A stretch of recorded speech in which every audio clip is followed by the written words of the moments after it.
একজন সাহাবী রোজা রেখেছিলেন, কিন্তু যুদ্ধের ময়দানে ক্লান্ত হয়ে রোজা ভেঙে ফেললেন।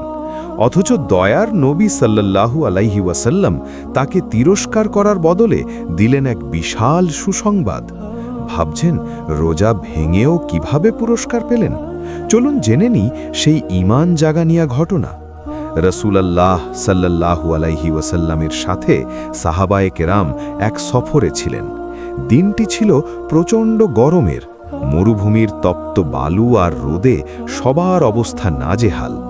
সাহাবীদের মধ্যে অনেকেই রোজা রেখেছিলেন, আবার অনেকে শারীরিক দুর্বলতার কারণে রোজা রাখেননি। যারা রোজা রেখেছিলেন তারা ক্লান্তিতে একসময় অবসন্ন হয়ে শুয়ে পড়লেন। কোনো কাজ করার শক্তি তাদের ছিল না। কিন্তু যারা রোজা রাখেননি তারা তাঁবু খাটালেন, উটগুলোকে পানি খাওয়ালেন এবং ইফতারের জন্য খাবারের ব্যবস্থা করলেন। অর্থাৎ রোজাদার ভাইদের সব রকম সেবা তারাই করলেন। সাহাবীদের এই পরিশ্রম দেখে বিশ্বনবী মুচকি হাসলেন।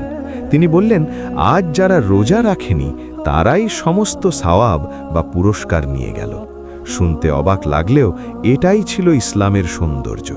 রাসূল সাল্লাল্লাহু আলাইহি ওয়াসাল্লাম বোঝালেন, নফল রোজা রাখার চেয়ে বিপদে পড়া মুসাফির বা ক্লান্ত রোজাদার ভাইদের সেবা করার সওয়াব কোনো অংশে কম নয়, বরং সেই মুহূর্তে এটিই ছিল উত্তম আমল। সুবহানাল্লাহ। ইসলামের এই সুন্দর শিক্ষাটি আপনার ভালো লাগলে ভিডিওটি শেয়ার করুন, আর এমনই সব অজানা ইতিহাস জানতে আমাদের সাথেই থাকুন।